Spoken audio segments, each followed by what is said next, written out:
भगवान को मिलना अगर चाहते हो तो ये जो भगवान की लीला है ना, पूतना वध, कंसेन प्रहिता घोरा पूतना बाल घातनी। कंस की धर्म की बहन है जिसका नाम है पूतना, वो बाल घातनी है। जिस समय अष्टभुजी दुर्गा ने ये कहा कि तुम मुझे नहीं मार सकते, तुम्हारे मारने वाला ब्रजमंडल में प्रकट हो गया है, तो वो भयभीत हो गया। इतनी व्यवस्थाओं के बाद भी मेरा काल बच गया, क्या करें? तो कंस की जो बहन थी मुंह बोली पूतना, उसने कहा चिंता मत करो, हम करेंगे व्यवस्था। हम अपने आंचल से कालकूट विष लगा कर जाएंगे और जितने भी नवजात शिशु हैं हम उनका वध कर देंगे, सबका वध कर देंगे। ठीक है, तो पूतना भेष बदल, रूप बदल कर गई। पूतना जैसी थी वैसी नहीं गई, जैसी नहीं थी वैसी बनकर गई। देखो, भगवान से कथा प्रेम कराती है, और कथा तभी प्रेम करा पाएगी जब कथा को आप सुनोगे। जब कथा को आप सुनोगे नहीं तो आपको प्रेम कैसे होगा? ये कथा तुम्हें प्रेम करे, इसके लिए एक एक शब्द सुनना चाहिए। पूतना जैसी थी वैसी गई नहीं, जैसी गई वैसी थी नहीं। पूतना कपट का रूप बनाकर गई, और भगवान कहते हैं तुम जैसे हो वैसे ही मेरे सामने आ जाओ।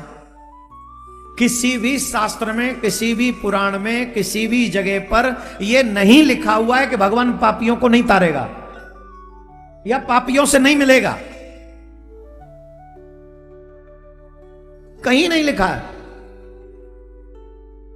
एक भी जगह नहीं लिखा है ऐसा कि वो पापियों को नहीं तारता। अरे सत्कर्मियों को तारना कौन सी बड़ी बात है? सत्कर्मी तो अपने बल पे तर ही जाएंगे, तुमने कौन सा तीर मार दिया? पापियों को तारने के बाद ही आप पतित पावन कहलाओगे। अगर आप पतित पावन हो तो पापियों को तारो, और जब आप पापियों को तारोगे तभी आप पतित पावन कहलाओगे। पर भगवान कहते तुम पापी हो तो भी तुम मेरे पास पापी बन के आओ तो, और जब तुम पापी बन के भी आओगे तो मैं तुम्हारा कल्याण कर दूंगा। पूतना पापी बन के नहीं गई, भयंकर थी, सुंदर बन के गई, और भगवान ने पूतना को देखा तक नहीं, नेत्र बंद कर लिए, नेत्र बंद कर लिए अपने,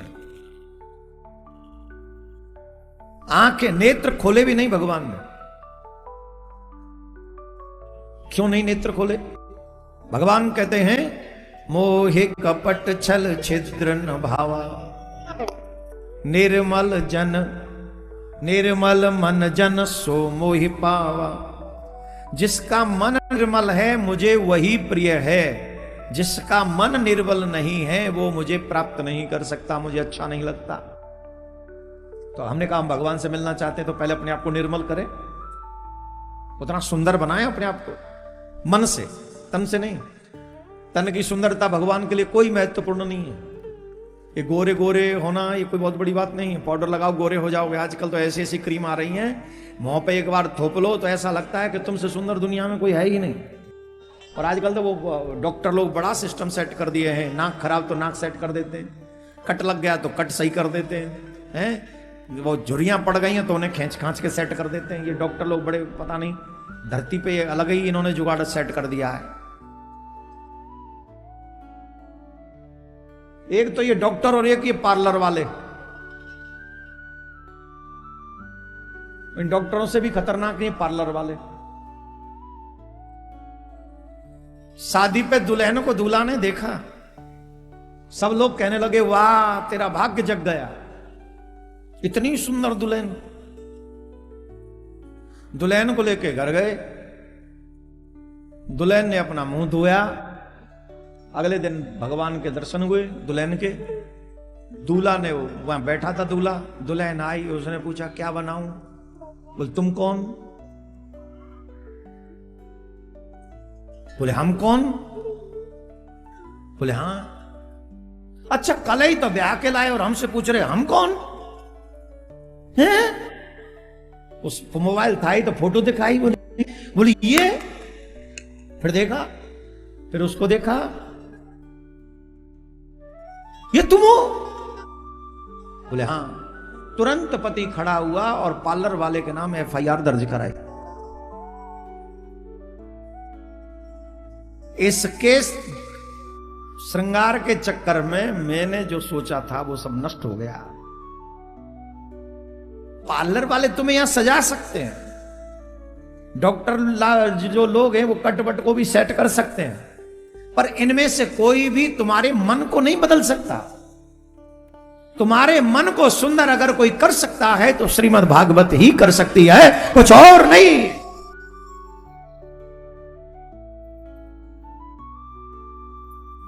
श्रीमद् भागवत जैसा मन भगवान को प्रिय है वैसे मन को तैयार कर सकती है भागवत, कोई और नहीं कर सकता। भगवान ने पूतना को देखा ही नहीं, नेत्र बंद कर लिए, पर एक बात भगवान ने मन में निश्चय कर ली। अब वो क्या थी?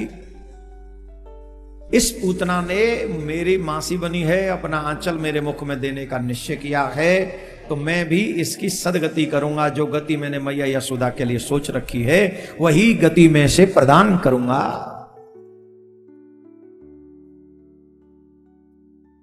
और तब मेरे ठाकुर जी ने उस पूतना का भी उद्धार कर दिया। अहो बकीयम स्तन कालकूटम जिघांसयाप्याय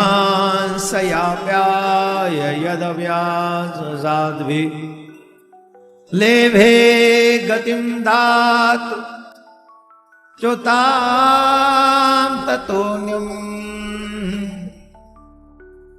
कंबा दयालुम शरणं ब्रजे। आहा, मेरे ठाकुर जी कितने दयालु हैं, मेरे प्रभु कितने दयालु हैं, जो विषपान कराने के लिए आई थी पूतना, उस पूतना का भी कल्याण उद्धार भगवान ने मैया यशोदा की तरह कर दिया, वही गति प्रदान करी। ऐसा दयालु कौन होगा? इसलिए हमारे ठाकुर जी के बाहों पकड़ लीजिए, उनसे रिश्ता बना लीजिए। जैसे जो पूतना को तार सकते हैं, क्या वो हमें नहीं तारेंगे? हमें निश्चित तार देंगे, इसमें कोई संशय नहीं। क्या बोलना पड़ेगा? अरे थोड़ा जोर से बोलो। अरे राम राम इतने लोग हैं और फिर भी ऐसे बोल रहे हैं, और जोर से बोलना पड़ेगा। तो मेरे प्यारे, बहुत ही पूतना का उद्धार किया, सकटासुर का उद्धार किया, तृणावर्त का उद्धार किया, और उसके बाद में एक दिन गर्गः प्रोहितो राजन यदुराम सुमहातपः ब्रजम जगामि नंदस्य वसुदेव प्रचोदितः। गर्गाचार्य जी महाराज आए और उन्होंने नामकरण किया। रोहिणी जी के पुत्र का नाम रोहिणी और बलराम रखा, और यशोदा मैया के पुत्र का नाम कृष्ण रखा। क्या नाम रखा? कृष्ण। जोर से बोलिए, कृष्ण। कृष्ण कृष्ण देखो क्या है, सबको अपनी ओर आकर्षित कर लेते हैं। भगवान हो आप लोग जो यहां कथा में खिंचे चले आ रहे हो, दौड़ के चले आ रहे हो। अदरवाइज कितने लोग तो अपने घरों में ही बैठे बैठे रह गए, कोई आस्था पे देखता रह गया, कोई यूट्यूब पे देखता रह गया। लेकिन इस पंडाल तक आने का सामर्थ्य सिर्फ उनका हुआ जिन लोगों को ठाकुर जी ने सेलेक्ट किया है, बुलाया है। हम जानते हैं इतने ही लोग बक्सर में नहीं है, हालांकि पंडाल से हाउसफुल बाहर तक लोग खड़े हुए हैं। जितना बड़ा पंडाल है उससे भी बड़े लोग, बड़ी संख्या में बाहर तक लोग खड़े हैं। लेकिन सिर्फ इतने ही लोग बक्सर में नहीं हैं। पर आप ही को क्यों चुना ठाकुर जी ने? आपको सेलेक्ट किया है श्री कृष्ण के द्वारा, सिलेक्शन हुआ है। और इस सिलेक्शन को कभी गलत साबित मत होने देना। माथे पे तिलक, गले में कंठी, हाथ में कलाबा, मुख में भगवान का नाम, शास्त्रों का स्वाध्याय आपके जीवन में बढ़ना चाहिए। अगर स्वाध्याय न कर सको तो श्रवण करो। श्रवणम कीर्तनम विष्णु स्मरणम पाद सेवन अर्चनम वंदनम दास्य सक्ष्म आत्मनिवेदन। 9 प्रकार की भक्तियों में से एक भी भक्ति अगर आप में है, आपका कल्याण हो जाएगा। 9 प्रकार की भक्ति है, उसमें से श्रवण पहली भक्ति है। कथा श्रवण करो, फिर कीर्तन करो, फिर भगवान की सेवा करो।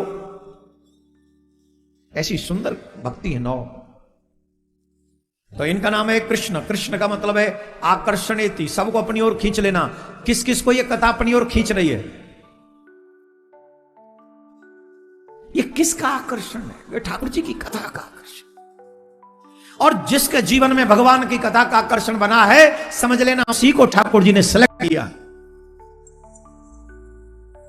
शराबी के जीवन में शराब का आकर्षण है, जुआरी के जीवन में जुआ का आकर्षण है, बुरा काम करने वालों के जीवन में, पैसे कमाने वालों के जीवन में पैसे का आकर्षण है। वैसे भगवान के भक्तों के जीवन में भगवान की कथा का आकर्षण है। ब्रज की गोपियां कथा के लिए कहती है, तब कथामृतम तप्त जीवनम। आपसे बेटर आपकी कथा है। ये कथा जो हमें आपका बना देती है। तो इस कथा में आना, आपका बैठना, समय से आ जाना, आप इसको हल्के में मत लेना।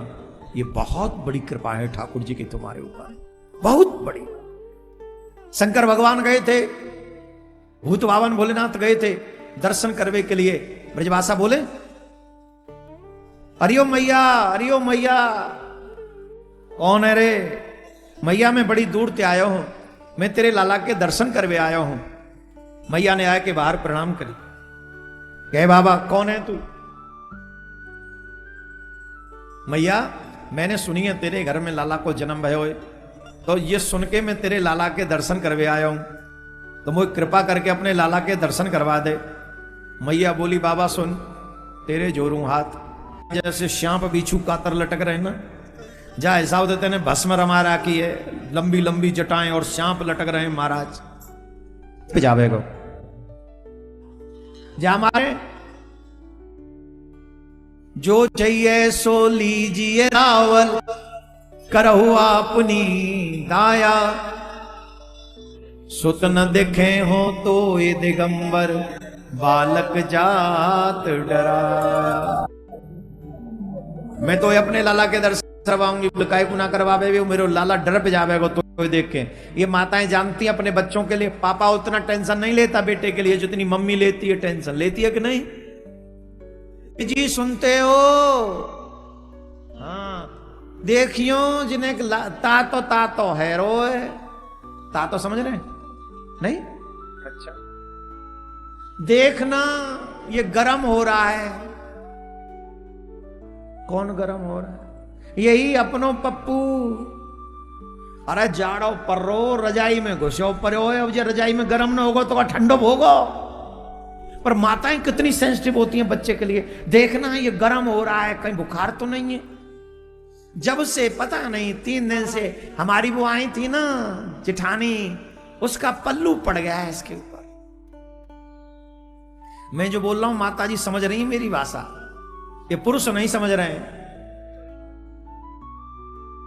ये पुरुष नहीं समझ रहे इस भाषा को, माताएं समझ रही हैं। इनको दूसरों की स्त्रियों, दूसरी स्त्री के पल्लू का भी डर रहता है, पल्लू न पड़ जाए मेरे बालक पे। एक दिन मैया रोवे लगी, अरे देखियो सखियो सखियो आइयो आइयो आइयो, देखियो मेरे लाला नजर लग गई, देखियो कहा है गो मेरे लाला, कहा है गयो हो का उसी ने मार दियो री टोना। माताएं थोड़ा अपने बालक के लिए ज्यादा पॉजिटिव होती है। तो मैया यशोदा भी के देखियो काय को रो ऐसी। तो नंदा भोले बाबा को देख के मैया बोली, ना मेरो लाला डर पे जावे तो देख के, तो कुछ और चाहिए सो ले ले, पर तो दर्शन ना करवाऊंगी। बाबा बोले, मैया तो पतो ना है, तेरे लाला के दर्शन करवे बहुत दूर ते आयो मैं, देखो ध्यान से सुनो, ब्रज भाषा में ब्रज की कथा सुना रहे हैं, मन लगाए के सुनोगे तभी रस आवेगो। जे कावा नहीं है, जे काना बा है, और जो काना बा है ना तो मन लगा के सुनो बात तो फिर प्रेम हो जाएगा कन्हैया से। मैया बोली बाबा मेरो लाला डर पे जावेगो तेरे श्याम बीच में देख के। बाबा बोले अरे मैया काय को तू ऐसी बात नहीं कर रही है, तेरो लाला इतना छोटो ना है, तेरो बारो ना कन्हैया शेष सेज पे सुवैया, तू जाने ना है मैया वो तो कालहू को काल है। का कह रही है श्याम ते डर पे जावेगो, अरे शेष नाग की सैया बना के बापे तेरो लाला सोवे, ते छोटे छोटे से अपन ते कहां डर पेगा। मैया देख मैया बोली बाबा तेरे जोरू हाथ देख, सूधी सूधी बात कर, टेढ़ी टिमेढ़ी बात हमने तो करे मत। मेरो लाला पलना में झूलो है और मैं सो रो है, शेष की सैया बनाए के सोवे वारो तो कहू और ही घर में होएगो, तू फिर गलत घर में आएगा होए, जब घर में जाके घर में शेष की सैया बनाए के सोवे वारो होए। ए मैया तेरे ही घर में, बोले मेरे घर में ना है, मेरे घर में तो पलना में झूल लो है। मैया दर्शन करवा दे, बोले तो दर्शन ना करवाऊंगी और जो चाहिए सो ले जा। भैया एक मैया सुन, हमारी एक बात सुन। कहा मैं अपनी मर्जी से नहीं आयो, मैं अपनी इच्छा से नहीं आयो। मैया बोली मैंने तो टेलीफोन करो, इनविटेशन कार्ड भेजो, टेलीग्राम करो, कहा करो मैंने। अरे मैया तेना करो, पर मैं अपनी इच्छा से नहीं आयो। तो मेरे गुरु ने कही है, गुरु ने कि नंद भवन में यशोदा के घर में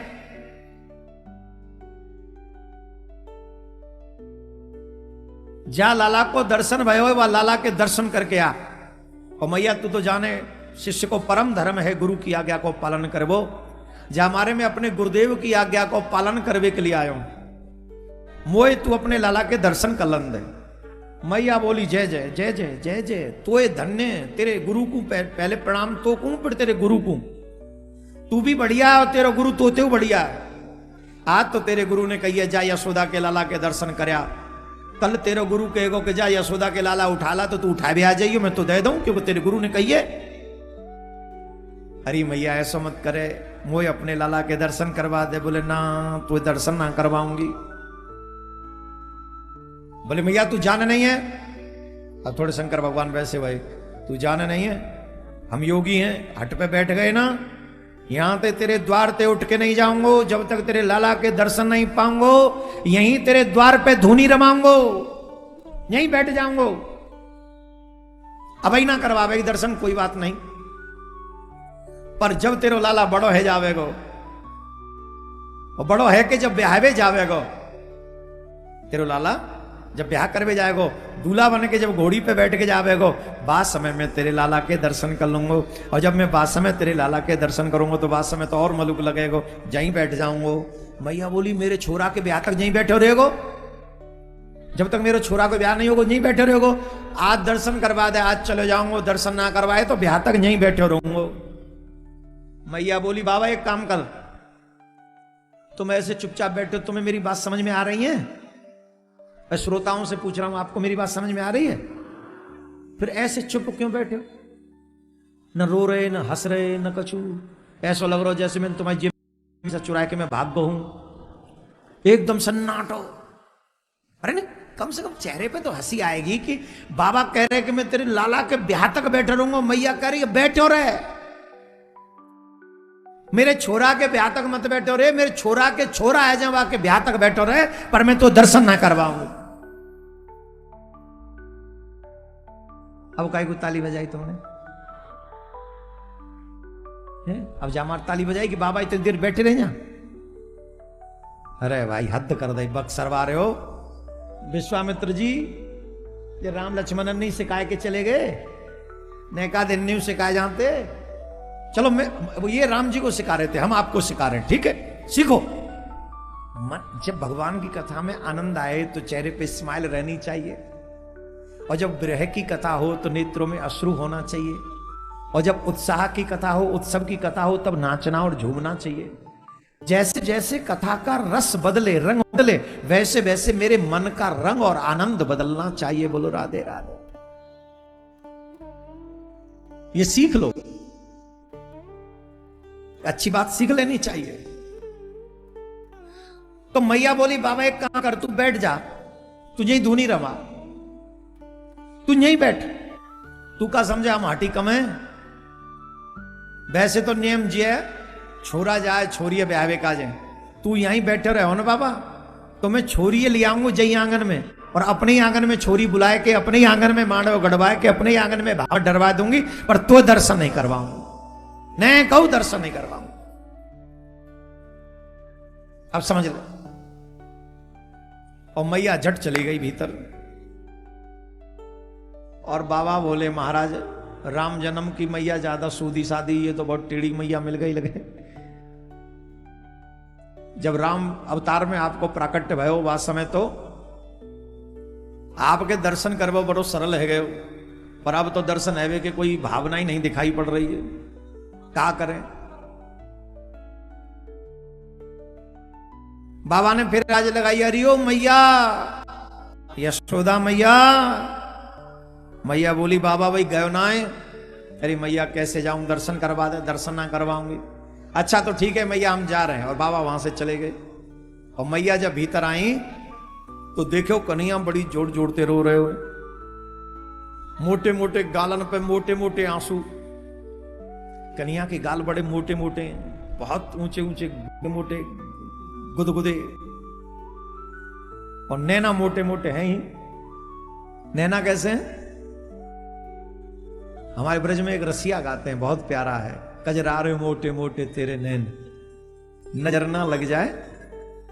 तो जब कन्हैया रोवे लगे तो मैया ने गोपी बुलाई, गोपी बाबा के पास में गई, बाबा ने चलियो, फिर बाबा को दर्शन करायो मैया ने। ये सुंदर लीला है, अद्भुत लीला है, बड़ी प्यारी लीला है। एक और बहुत सुंदर लीला है, ब्रज में तो अनंत लीलाएं हैं, एक से एक सुंदर लीलाएं हैं। एक दिना की बात है, कन्हैया गैया बछड़ा खेल रहे, ग्वाल बालन के संग में खेलवे गए। शांत ग्वाल बालन के संग खेलते हुए सुखदेव जी कहे राजन एक दिन ठाकुर जी ब्रजरज को भोग लगायो। और जब ठाकुर जी ने ब्रजरज को भोग लगायो, ब्रजवासी ने कन्हैया को माटी खाम तो वह देख लियो, और माटी खाम तो वह जब देखो तो ब्रजवासी कन्हैया को पकड़ के लाए, और मैया तो कहवे लगे अरे ओ मैया, मैया देख का तू अपने छोरा माखन खावे को नहीं दे, तेरो लाला का भूखो रहे।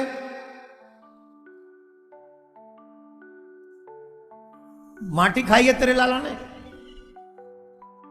का तू अपने छोरा माखन नहीं दे खावे को। मैया ने कन्हैया के कान पकड़ लिए, और मैया कहवे लगी चोरेदारी के, मैं का सुन रही हूं,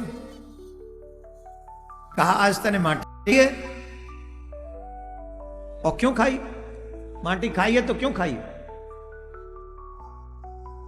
जय का जाए ना।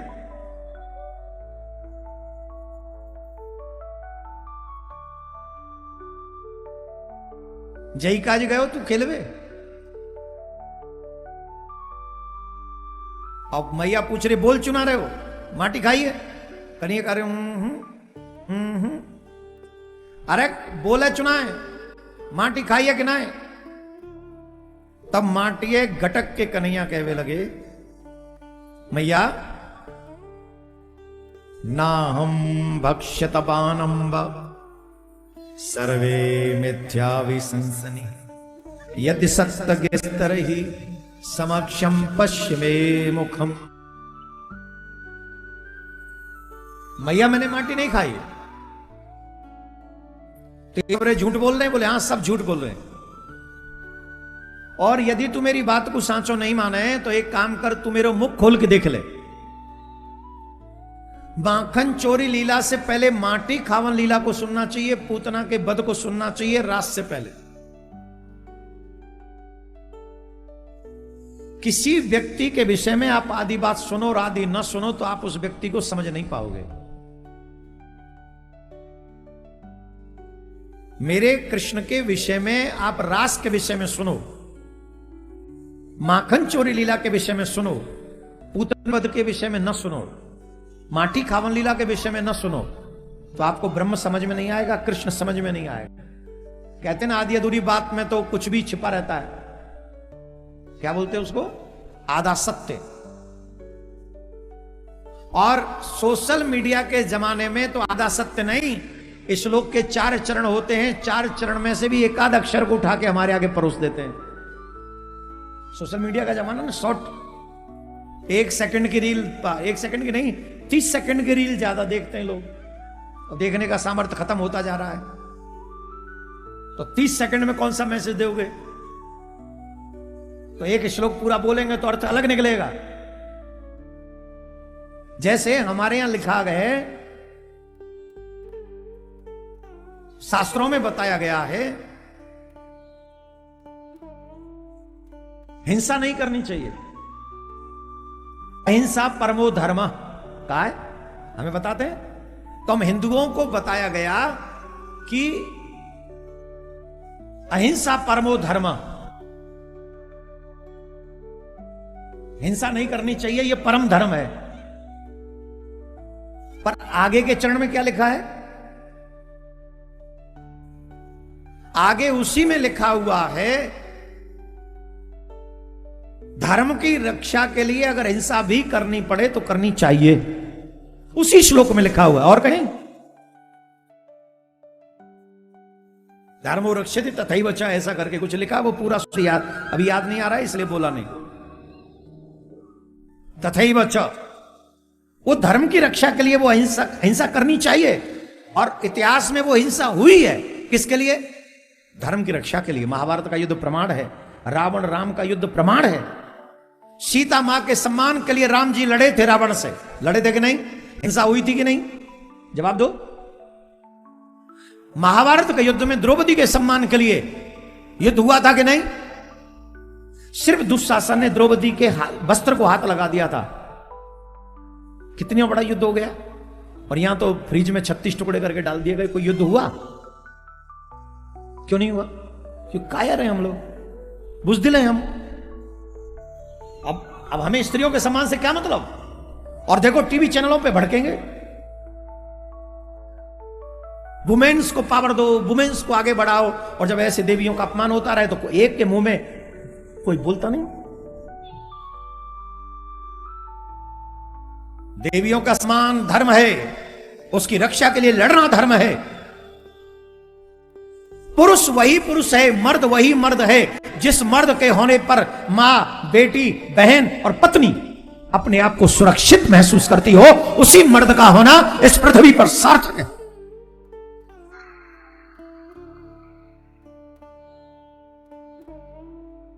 और आप सब हिंदुओं से निवेदन करेंगे, ऐसे मर्द बनो, नामर्द मत बनो, मर्द बनो। इतने मर्द बनो कि जब विधर्मियों को भी यह पता चले कि इसका भाई वो है, उसका पति वो है, इसका बाप वो है, अगर उंगली भी टेढ़ी की तो ये उंगली हाथ में नहीं मिलेगी। ऐसे मर्द बनो, किसी को डराने के लिए नहीं, अपने मां बहन बेटियों के सम्मान को बचाने के लिए। और ये करना चाहिए। और हम तो कहते हैं संविधान में संशोधन कर देना चाहिए अपनी मां बहन बेटी की रक्षा के लिए। कोई भी कड़ा कठोर कदम मां, बहन, बेटी, पत्नी, इनकी धर्म की रक्षा के लिए, सम्मान की रक्षा के लिए कोई भी स्टेप पुरुष उठा सके, उसे अपराधी न माना जाए। उसकी कुछ गणित लगा दे, वो घटना सच्ची हो तब, नहीं तो उसका भी दुरुपयोग हो जाएगा, मिसयूज हो जाएगा। खैर, भगवान की महाराष्ट्र की लीला को समझने से पहले हम सभी को सबसे पहले जो समझना चाहिए माटी खावन लीला। कन्हैया कह रहे मैया तो मेरी बातों पे विश्वास ना है तो मेरे मुख खोल के देख ले। मैया बोली चल मुख खोल के दिखा। तब कन्हैया ने अपना मुख खोलो, और जैसे ही कन्हैया ने मुख खोलो, अपने मुख में पूरा ब्रह्मांड को दर्शन करवा दियो मैया को, पूरे ब्रह्मांड को। सबरो ब्रह्मांड दिखो, जो बक्सरू दिखो, गंगाऊ दिख गई, ऊपर के 7 लोग, नीचे के 7 लोग, चंदा और सूरज दिखे, कालिंदी की दीकीदार सब दिखे। जो कहते हैं भगवान माखन चुराते हैं, उनसे पूछो तुम अपने मुंह में अपना घर भी दिखा सकते हो क्या? दिखा सकते हो? नहीं दिखा सकते ना। और भगवान तो पूरा ब्रह्मांड दिखा रहे हैं। इसका मतलब है कि भगवान ने जो माखन चोरी लीला की वो अपने लिए नहीं की, वो हम आगे बताएंगे जब माखन चोरी लीला सुनाएंगे। ये सब की सब लीलाएं भगवान ने, सब की सब लीलाएं ब्रज की गोपियों को सुख देने के लिए की। ब्रज की गोपियां सिर्फ कृष्ण से प्रेम करती हैं। आपका प्रेम तो यह है, जब मंदिर जाते हो तो 10 रुपया भी बड़ी मुश्किल से भगवान को चढ़ाते हो, है कि नहीं? इतनी कंजूसी हम करें भगवान के सामने जाकर। अभी मैं गया था वो सोमेश्वर महादेव, सोमेश्वर नहीं, ब्रह्मेश्वर महादेव। ब्रह्मेश्वर महादेव गया मैं, वहां जो लोग आ रहे थे 1-1 रुपया चढ़ा रहे थे, 1-1 रुपया महादेव पे, वो भी सिक्के वाला। ब्रह्मेश्वर महादेव का दर्शन करने के लिए हम गए और वहां 1-1 रुपया सिक्का चढ़ा थे, 1 रुपया। ईमानदारी से बताओ 1 रुपए में कुछ आता है आजकल? जवाब दो, जोर से बोलो। फिर तुम कौन से विचार से 1 रुपया महादेव पे चढ़ाया है?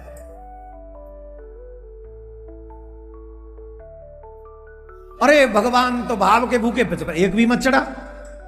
एक भी क्यों चढ़ाया?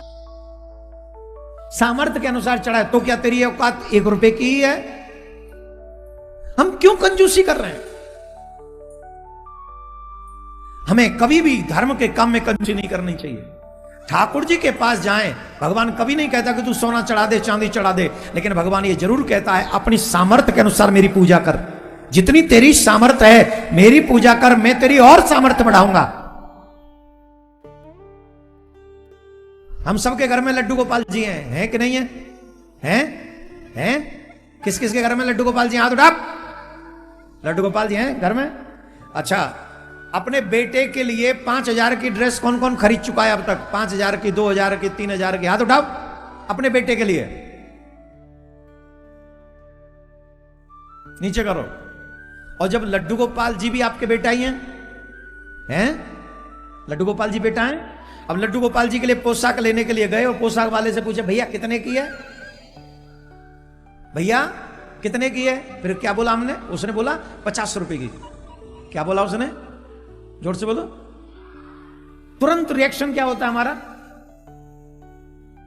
ओ भैया ठगो मत, ठग रहे हो। बताओ इतनी सी ड्रेस 50 रुपए की,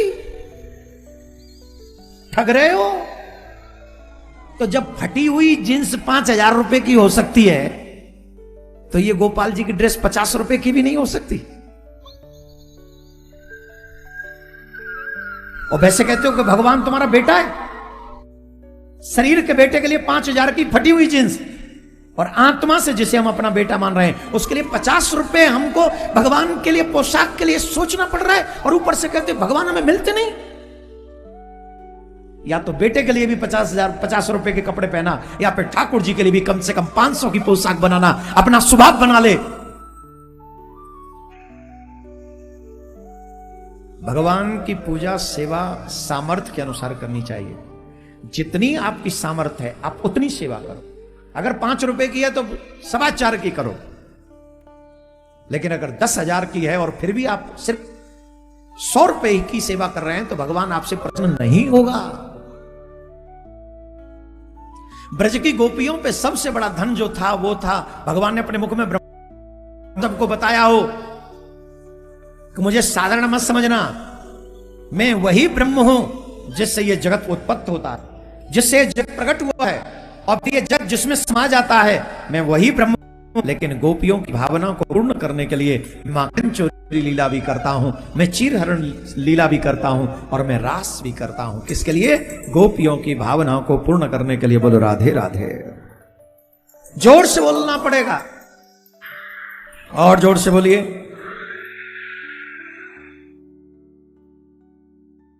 भगवान श्री कृष्ण ने कहा मैया मैं गैया चराने जाऊंगा। और भगवान श्री कृष्ण गाय चराने जाते हैं। मैया ने कही लाला तू गैया चरावे जा रहे हो, एक काम कर तू पामन में पनैया पहन ले, पामन में पनैया पहन ले। मैया बोली पनैया पहन के गैया चरावे जा। कन्हैया बोले मैं पनैया नहीं पहनूंगा। अरे क्यों ना पहनेगो पनैया?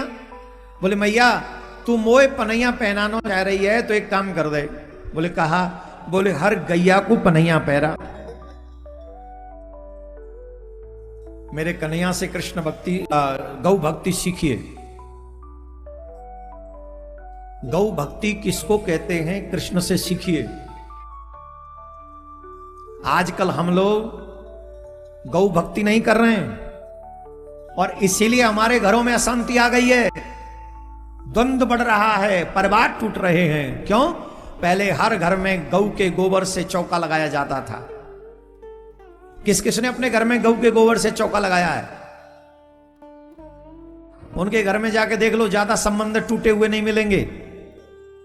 और जब से घरों में पत्थर आ गए हैं, हृदय मानव भी पत्थर दिल हो गए हैं। Use and throw. गौ की सेवा जिस घर में होती है वहां घर नहीं टूटते हैं, वहां शांति नहीं रहती है, वहां क्लेश नहीं रहते हैं, वहां दरिद्रता वास नहीं करती है। जिस घर की पहली रोटी नित्य गौ के लिए निकलती होगी, मैं विश्वास से कहता हूं वो घर कभी दरिद्री नहीं होगा। 7 पीढ़ियों तक उसके घर में कभी भूखमरी नहीं आएगी। 7 पीढ़ियों तक। हम आग्रह करेंगे आपसे। गौ सेवा तो भगवान श्री कृष्ण की। मैया कह रही है पनैया पहन के गाय चरावे जाइयो। मैया ते कन्हैया कह रहे हैं मैया मैं पनैया पहन लूंगा, पर एक बात है। बोले कहा? पहले हर गैया को पनैया पहना। जब हर गैया पनैया पहन लेगी तब मैं गैया चरावे जाऊंगा पनैया पहन के। मैया बोली कैसी बात कर रहे हो? गैया ने कहा जो पनैया कहां से लाऊं? बोले मैया जब तू गैया ने पनैया नहीं पहना सके तो फिर कन्हैया को पनैया क्यों पहना रही है? अरे मेरे लाला वहां धूप है, वहां कांटे हैं, वहां कंकड़ है, वहां पत्थर हैं, चुभ जाएंगे तेरे कोमल कोमल चरणन में। बोली मैया तू चिंता मत करे, जितनो प्रेम तू मोते करे ना वाते ज्यादा प्रेम ये गैया मोते करे। मेरो ध्यान ये रखेंगी, तू चिंता मत करे। जो मानव निस्वार्थ भाव से गौ माता की सेवा करता है, गौ माता की सेवा का प्रभाव यह रहता है कोई ग्रह उस परिवार को दुख नहीं पहुंचा सकता। कोई ग्रह। आपको चाहिए कि गौमूत्र अपने घर में छिड़काव किया करें, गंगा जल छिड़काव किया करें। ऐसे पोंछा लगा देते हैं, उससे पता नहीं कौन सा हजारों दिन का वो गंदा सा कपड़ा उसी को यूं करके फिर यूं ही कर देते रहे। नेगेटिव एनर्जी नहीं रहेगी तो क्या रहेगी तुम्हारे घर में? एक कपड़ा 1 महीने से ज्यादा नहीं रखना चाहिए। और जो भी आप अपने एक उपाय बता देते, सुनो। जिसको लगता हो कि हमारे घर में बहुत द्वंद्व रहता है, कलेश रहता है, कभी बढ़ता नहीं है सिस्टम, हमारा बिजनेस नहीं बढ़ता है, हमारे बच्चे नहीं बढ़ रहे हैं आगे, है ना, तो उन लोगों को चाहिए कि जब भी पोंछा आप लगाओ तो वस्त्र स्वच्छ रखना। वो पोंछा वाला वस्त्र उसे स्वच्छ रखना। और कम से कम हफ्ते में 1 बार जब पोंछा लगाओ तो नमक डालना उस जल में। क्या डालना? नमक। और नमक के जल से पोंछा लगाओ और उसके बाद फिर गंगा जल छिड़काव करो अपने घर में। पोंछा में लगाना गंगा जल से, पाप लग जाएगा। फिर गंगा जल से छिड़काव कर दो। गंगे तुए दर्शनार्थ मुक्ति। और आप 1 महीने तक लगातार ये करके देखो, आपके घर की एनर्जी बदलने लग जाएगी और आप खुद कहोगे कि महाराज चमत्कारिक बदलाव हो रहा है।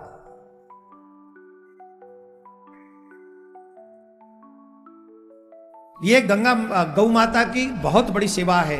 गंगा माता को गौ माता के अंग में कहां वास मिला जानते हो? मूत्र में। लक्ष्मी को कहां वास मिला? गोबर में। क्योंकि जब तक ये दोनों आई थी तब तक पूरी जगह फुल हो चुकी थी। गौ माता का हर अंग कवर हो चुका था देवी देवताओं से। तो बोले माता जी आप हमें छोड़ दोगी तो संसार कोई स्वीकार नहीं करेगा। बोले अब मैं क्या कर सकती हूं, मैंने तो सबके लिए स्थान दिया, तुम लेट से आई हो, कोई अंग ही नहीं बचा, तो गोबर बचा है और मूत्र बचा है। गंगा ने कहा मूत्र में ही रह जाएंगे, लक्ष्मी बोली हम गोबर में ही रह जाएंगे। इसीलिए गाय के गोबर को शुद्ध माना गया है और गाय के गोबर से चौका लगाया जाता है। जिस घर में गाय का गोबर रहता है चौका लगता है, हाँ, वो समझो लक्ष्मी जी उस घर को कभी नहीं छोड़ती हैं। अरे कुछ ना कर सको तो देसी गाय का गोबर ले आओ, और कम से कम जहां ठाकुर जी विराजते हो वहां थोड़ा सा चौका गाय के गोबर से लगा दिया करो। अरे तुम्हारे हाथन में क्रीम जो लगाती हो फिर गोबर से है, महाराज थोड़ा तुम्हारी। भगवान श्री कृष्ण भी सेवा करते हैं, आप भी सेवा करो गौ माता की। गाय के गोबर में लक्ष्मी वास करती और गौ मूत्र में गंगा निवास करती है। तो इस बात को ध्यान में रखकर गौ माता की सेवा कन्हैया भी करते हैं, आपको और हमको भी गौ माता की सेवा करनी चाहिए। अब एक सुंदर लीला है। बहुत से लोग कहते हैं भगवान माखन की चोरी क्यों करते हैं, सुनिए ध्यान से। ब्रजये प्रसिद्धम नवनीत चोरम गोपांगनानाच दकूल चोरम अनेक जन्मांत पाप चोरम चोराग्रगण्यम पुरुषम नमामि। चोराग्रगण्यम पुरुषम नमामि। प्रश्न यह है, भगवान माखन की चोरी क्यों करते हैं? 10 मिनट ऐसे बैठिए, थोड़ा सावधान प्लीज, एकदम सावधान। इस माखन चोरी लीला के रहस्य को सुनिए और समझिए। एक दिन भगवान श्री कृष्ण मैया यशोदा के आगे बैठे और मैया तो कह रहे, मैया मुझे बड़ी जोर से भूख लग रही है, मुझे माखन दे दे। तो मैया बोली, मैं तेरे काजे अभी सद माखन चला रही हूं, दधी मंथन कर रही हूं, सद माखन निकारूंगी और तो दे दूंगी। कन्हैया बोले, अब इतनी प्रतीक्षा कर वेला की स्थिति इतना है, भूख बड़ी जोर से लग रही है, माखन लूंगो, अवई लूंगो, सद लूंगो और जई में ते लूंगो। कन्हैया जिद कर रहे हैं, हट कर रहे हैं, मैया ते कि वो माखन दे दे, अवई दे दे, अवई दे दे, अवई दे दे, हट कर रहे हैं। और कन्हैया को माखन मांगतो वह एक गोपी देख रही है, सुन रही है, और गोपी कह रही है, मैया यशोदा के कितने भाग्य हैं कि कन्हैया इनते मांग मांग के खा रहे हैं। हाय हाय कहूं ऐसे मेरे भाग्य होंगे का, जो माखन मेरे घर में आके भोग लगा। मैं सखी ने माखन मांगते हुए कन्हैया को देख के सोची का कबो मेरो ऐसा भाग्य होएगा कि जो ठाकुर जी श्री कृष्ण मेरे घर में माखन खामे। अच्छा बताओ यहां कौन कौन है जो ये चाहता है कि ठाकुर जी हमारे घर में माखन को भोग लगा में? माखन, मिश्री, रोटी, सब्जी, लिट्टी, चोखा, कुछ भी एक बार श्री कृष्ण आमे और भोग लगा में। चाहते हो कि नहीं? यही गोपी चाहती थी बस। आज में और उस समय में अंतर था, इसलिए चोरी करी भगवान ने। जब गोपी ने कही कि आप मेरे घर में आके माखन को भोग लगाओ, तो भगवान बोले आओ अपने हाथ से पवाओ, पालेंगे। अरे बोले नाथ आप तो सब समझो, आप नहीं समझोगे तो कौन समझेगो। मैं अपने हाथ से जिमाऊंगी तो मेरी सास लड़ेगी, वो कहेगी अपने खसमे तो खवा मत ना है, और दूसरे के छोरा माखन खवा रही। अच्छा चाहवे सास भी है, सास कहे मैं अपने हाथ से जिमाऊंगी तो मेरी बहू कहेगी अपने छोरा तो जिमा रही ना, दूसरे के छोरा जिमा रही है। कोई कहे मेरी ननद का कहेगी, कोई कहे मेरी देवरानी का कहेगी, कोई कहे मेरी जिठानी का कहेगी। ध्यान से सुन लीजिए, देवरानी भी चाहती है, जिठानी भी चाहती है, ननद भी चाहती है, सास भी चाहती है, सब चाहती हैं, पर एक दूसरे का डर है, भय है, झिझक है, कह नहीं सकती है, इसलिए मौन है। आजकल की तरह नहीं थी, बहन जी माता जी उनको खिला दे क्या, ये पहले संभव नहीं था। आजकल कितनी देवियां ऐसी हैं जो सास से पूछती भी नहीं है, पर ड्राइवर को फोन, हेलो भैया कहां हो, यहां है, तैयार हो जाओ मार्केट जाना है। सही है गलत है? हम जो कह रहे हैं सही है गलत है? जोर से बोलो। और बिना सास की आज्ञा लिए, ससुर की आज्ञा लिए, पति की आज्ञा लिए मार्केट में घूमना सही है गलत है? हैं? जोर से बोलो। किसी अननोन पर्सन को अपना नंबर दे देना। दुकान वाला कहता भाई साहब ये भाभी जी ये साड़ी आप पे अच्छी लगेगी, भाभी ये साड़ी ये कलर बड़ा अच्छा लगेगा आप पे। कौन कह रहा है ये? कौन कह रहा है? दुकानदार। अच्छा ये साड़ी दुकानदार के लिए पहननी है कि पति के लिए पहननी है? जोर से बोलो। और वो क्या कह रहा है? भाई साहब भाभी जी। क्यों भाई? मेरा पति तेरा भैया है जो भाभी जी कह रहा है? क्यों कह रहा है तू? और हु आर यू? तुझे राइट्स किसने दिए कि तू ये डिसाइड करेगा कि मुझे ये कलर अच्छा लगेगा कि नहीं? हर दुकानदार को चाहिए भाभी जी न कहे, बहन जी कह के संबोधित करे। और माता बहनों से भी निवेदन करूंगा, जो आपको भाभी जी कहे वहां से साड़ी लेना बंद कर दो, साड़ी लेना बंद करो।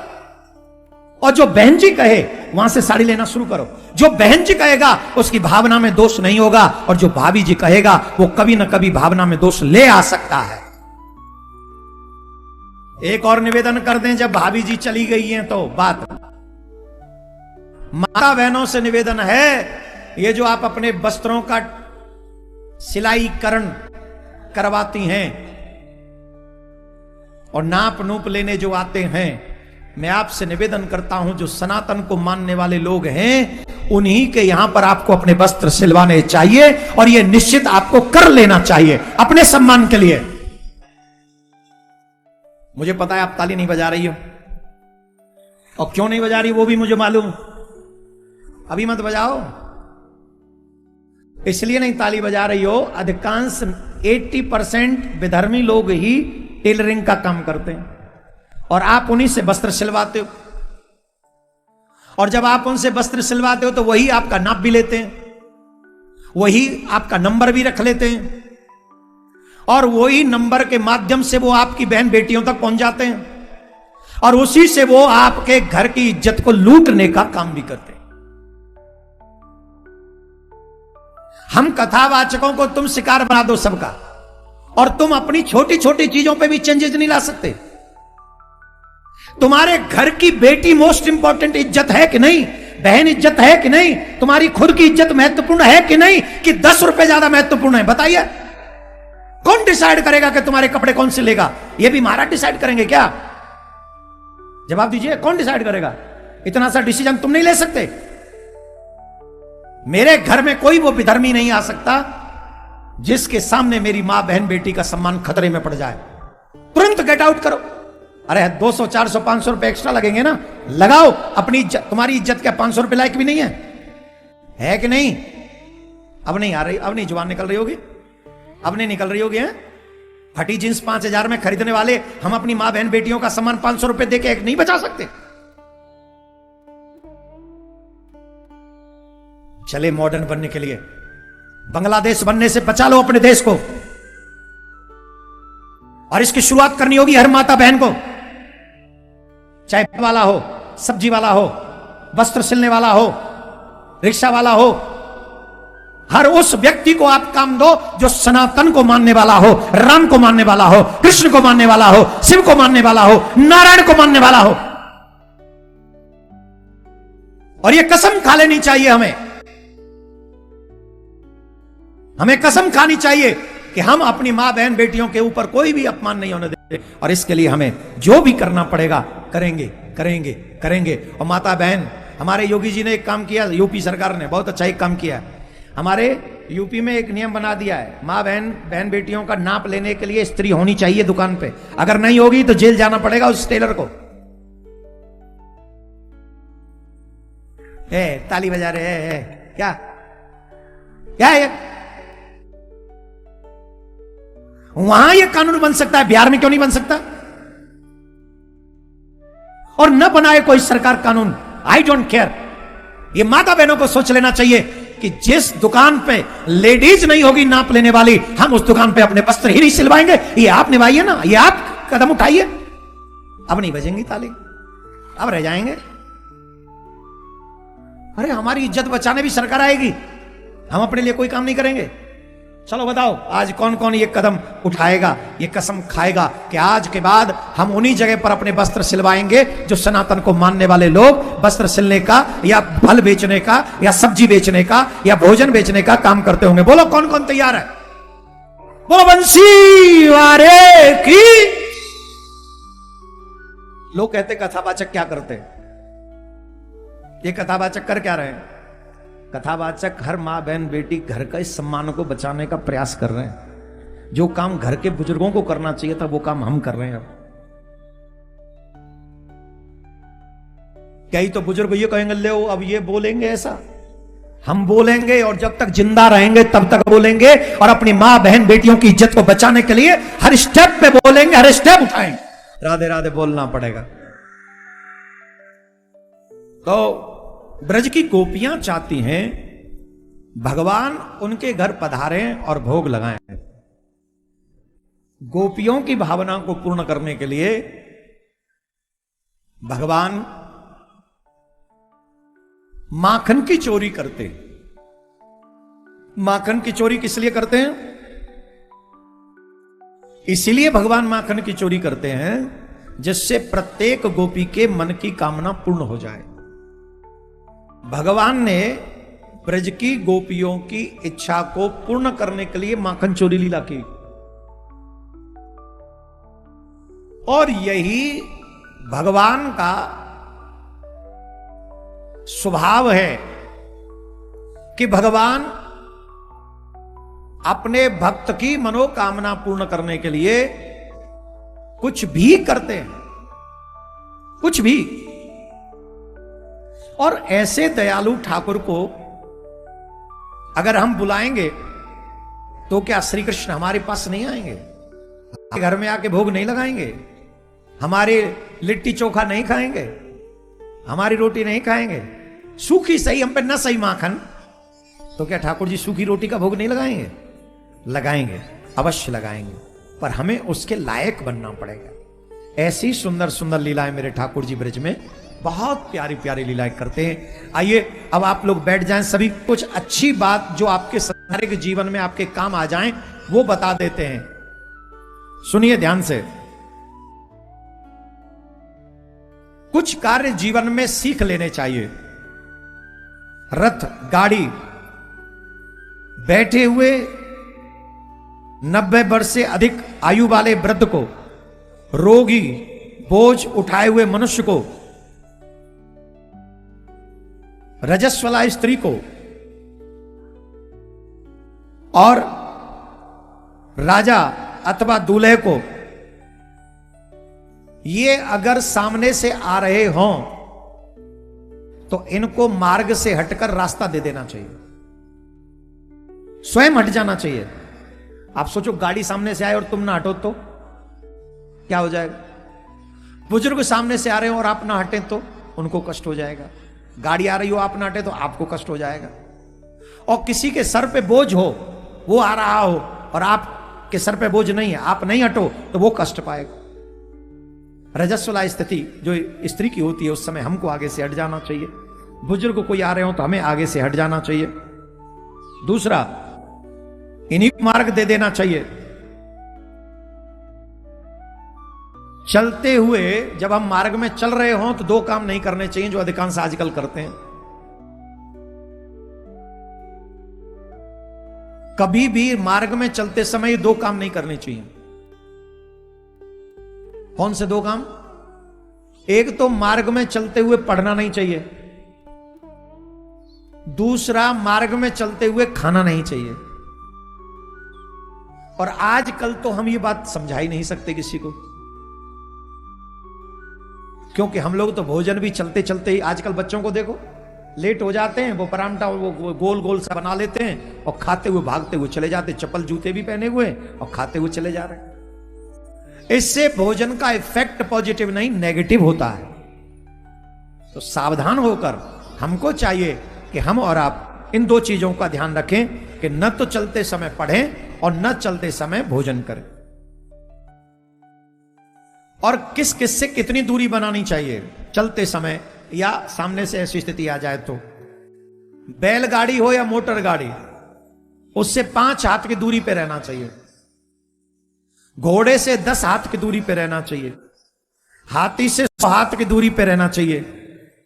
बैल से 10 हाथ की दूरी पे रहना चाहिए। ये आखिरी वाला सुनना, आखिरी वाला बड़े गजब का है, बहुत गजब का है। देखो ये सीख लो, कितने गजब गजब की बातें हमारे शास्त्रों में लिखी हैं। बैलगाड़ी गाड़ी से बोले 5-10 हाथ दूर रहो, हाथी से 100 हाथ दूर रहो, घोड़े से 10 हाथ 20 हाथ दूर रहो।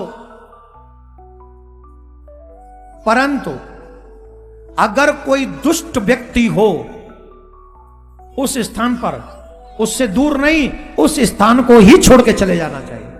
उसका संग तो निभाना ही नहीं, रखो ही नहीं। दुष्ट किसको कहेंगे? जो हमेशा दूसरों को दुख देने की योजना बनाता हो, जो दूसरों की निंदा करता अथवा सुनता हो, अहरनिश उल्टे सीधे कामों में व्यस्त रहता हो। इन सब चीजों का ध्यान, ऐसे व्यक्ति का साथ छोड़ देना चाहिए। और एक और अच्छी बात बताई, मार्ग में कभी भी अकेला नहीं चलना चाहिए। हो सके तो एक आध व्यक्ति साथ में रहना चाहिए। अगर कोई एक आध व्यक्ति साथ में रहेगा तो भगवान न करे कोई देवी है संकट आ जाए तो कम से कम वो तुम्हारी सहायता करेगा। तो ये बहुत चीजें, 3 जगह पर अपने लोगों की आवश्यकता होती है। यूं तो अच्छे समय में पूरी दुनिया आपकी अपनी बन जाती है। जब आपका अच्छा समय होता है पूरा संसार आपका बन जाता है। लेकिन 3 जगह ऐसी हैं जहां मनुष्य के अपने ही लोग उसका साथ दे सकते हैं, अन्य नहीं। मिश्रा जी, विजय मिश्रा जी, मैं सुनो, ये बात बहुत गजब की कह रहे हैं। 3 जगह पर अपने लोगों की सख्त आवश्यकता होती है। 3 जगह पर। पहली, जब शरीर में कोई रोग लग जाए, कोई भी रोग लग जाए शरीर में, तब अपनों की आवश्यकता होती है।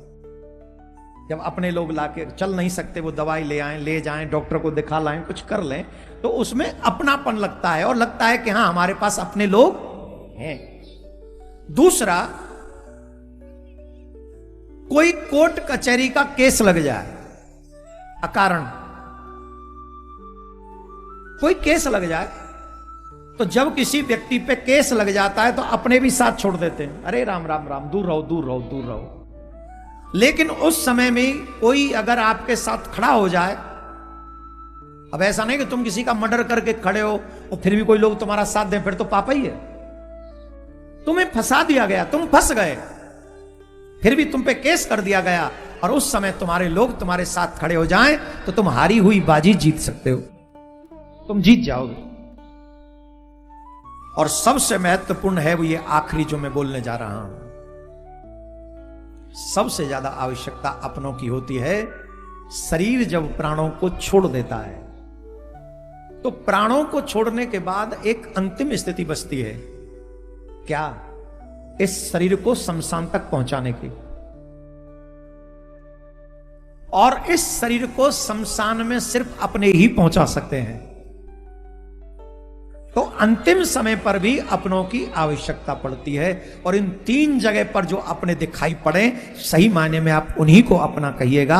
अदरवाइज अच्छे समय में तो बहुत अपने होते हैं, बुरे समय में अपने हो वही हमारे अपने हैं। राधे राधे बोलना पड़ेगा। बोले गिरिराज महाराज की जय, बोले गोवर्धन नाथ की जय। आइए दोनों हाथ जोड़ लीजिए, जहां आप खड़े हैं वहीं बैठ जाइए। अब 5 मिनट में हम गिरिराज जी की परिक्रमा का लाभ आपको दिलाते हैं।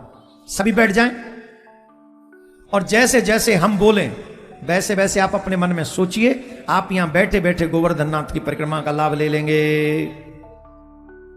हाँ, अभी हम गिरिराज महाराज का भी दर्शन कर रहे हैं। बोलो गिरिराज महाराज की जय। पूछरी के लोठा की जय, मानसी गंगा की जय, राधा कुंड की जय, कृष्ण कुंड की जय, उद्धव कुंड की जय, मानसरोवर की जय, दान घाटी की जय, और सब ब्रज के भक्तन की जय। गिरिराज महाराज का दर्शन करें और आप लोग मेरे साथ मानसिक परिक्रमा करेंगे। बोले गोवर्धन नाथ की। हम और आप सभी गोवर्धन में प्रवेश कर रहे हैं नंगे पांव। दान घाट पे दर्शन किया, दर्शन करके साष्टांग प्रणाम कर रहे हैं और प्रणाम करके वहीं से परिक्रमा प्रारंभ की। परिक्रमा में नंगे पांव चलना है, वार्तालाप करनी नहीं। मंत्र जाप राधे कृष्ण कृष्ण कृष्ण राधे राधे, राधे श्याम श्याम श्याम राधे राधे। दान घाटी से परिक्रमा प्रारंभ की। दान घाटी से आन्योर से गोविंद कुंड से पूछरी से जतिपुरा में हम और आप सब पहुंचे। और जतिपुरा में भगवान का मुखारविंद है, तो वहां 1.25 मन दूध से गिरिराज भगवान को हम और आप सभी भोग लगा रहे हैं। और उसके बाद हम और आप सब वहां से चले जतिपुरा से गोवर्धन से राधा कुंड कृष्ण कुंड, दोनों कुंडों में हम और आप सभी स्नान कर रहे हैं। पहले राधा कुंड में स्नान किया, फिर कृष्ण कुंड में स्नान किया और वहां से कुसुम सरोवर होते हुए, मानसी गंगा होते हुए हम और आप सभी दान घाटी पहुंचे। दान घाटी पे पहुंच के परिक्रमा पूरी की। मानसी गंगा का जल लाए, गिरिराज महाराज पे चढ़ाया, फिर पंचामृत से अभिषेक किया। हम और आप सभी पंचामृत से अभिषेक कर रहे हैं, फिर शुद्ध गंगा जल से अभिषेक कर रहे हैं। और फिर बेल के जल से आज गिरिराज बाबा चाहते हैं कि अभिषेक हो, तो वो भी बेल के जल से अभिषेक हो रहा है, बेल के रस से अभिषेक, फिर शुद्ध जल से अभिषेक। और उसके बाद में फिर सुंदर वस्त्र धारण करा रहे हैं हम और आप सभी गिरिराज महाराज को। उसके बाद मुकुट सोने का धारण कराया, लकुट सोने की, बंसी सोने की धारण कराई। 56 भोग 36 व्यंजन। त्वदीय वस्तु गोविंद तुभ्यमेव समर्पये, तेरा तुझको अर्पण क्या लागे मेरा। गिरिराज महाराज को समर्पित किया। उसके बाद साधु संत ब्राह्मणों को बुलाया, हजारों साधु संतों का भंडारा, जो गिरिराज की तलहटी में बैठकर नित्य उस परम ब्रह्म परमात्मा की उपासना करते हैं मुरलीधर श्री कृष्ण के रूप में। वो अनेक ऐसे संत वहां विराजमान हैं। उन्होंने प्रसाद पाया गिरिराज महाराज का, उनकी महाप्रसादी फिर हम सभी को मिली। महाप्रसादी लेकर उनको द्रव्य दक्षिणा देकर, वस्त्र देकर विदा किया और महाप्रसादी लेकर गोवर्धन की इस परिक्रमा को हम पूर्ण करते हैं। बोले गिरिराज महाराज की जय, श्री गोवर्धन नाथ की जय।